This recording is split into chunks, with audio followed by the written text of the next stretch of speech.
Of course, surviving a nuclear attack means more than just waiting in a shelter for radioactivity to decay to safe levels. Survival, reconstruction, and recovery would involve decontamination in many areas. A very difficult job. Unit 8 at Elman Morse. Dose rate 15 Roentgens per hour. Okay, Unit 8. Fallout would have to be removed from important areas by street sweepers.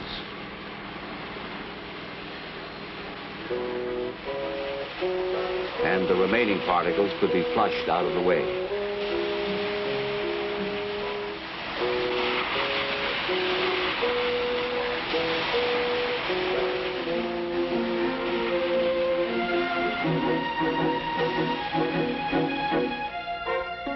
Food would be a problem. After a nuclear attack, we would first use existing food supplies from shelters, markets, and surplus food storage. When fallout had decayed to safe levels, people could begin to work in the fields for limited periods of time. In a few areas, the land would not be suitable for food, but such crops as cotton could be grown.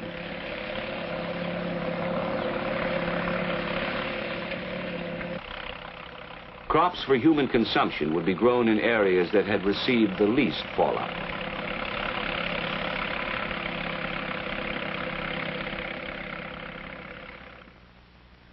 The reason we would be able to grow and eat food planted in this land is that the transfer of radioactivity from soil to plants is extremely low.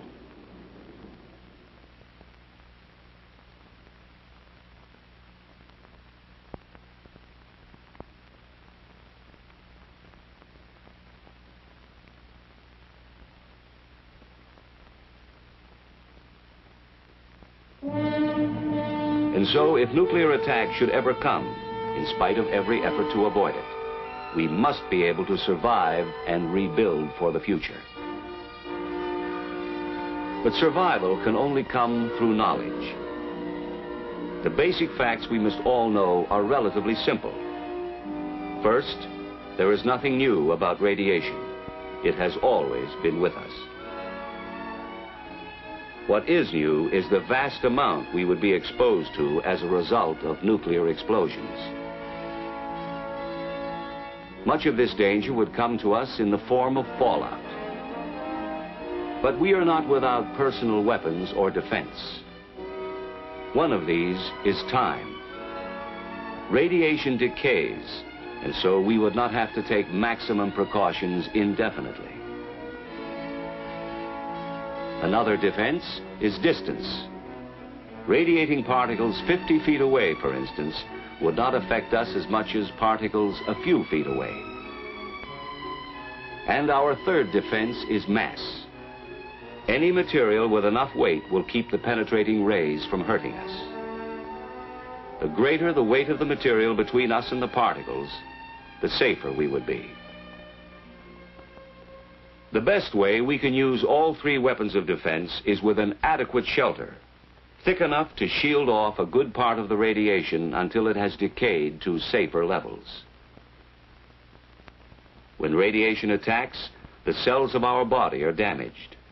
Most of them can repair themselves if the total dose over a period of time is not too high.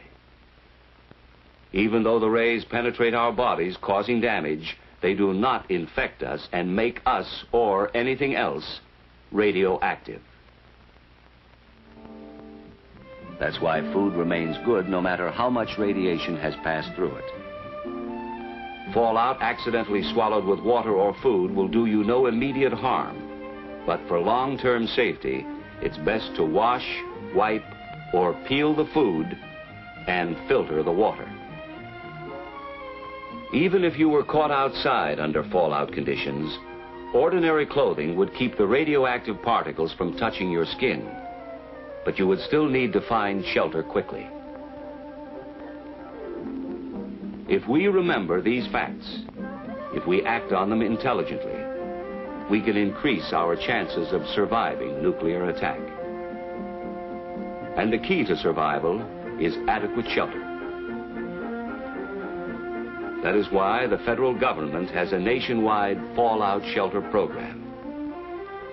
The goal is adequate fallout shelter space for every man, woman, and child. And this goal can be reached. For with knowledge of radiation, we can face the facts about fallout, take action to protect ourselves, and learn how to live in the nuclear age.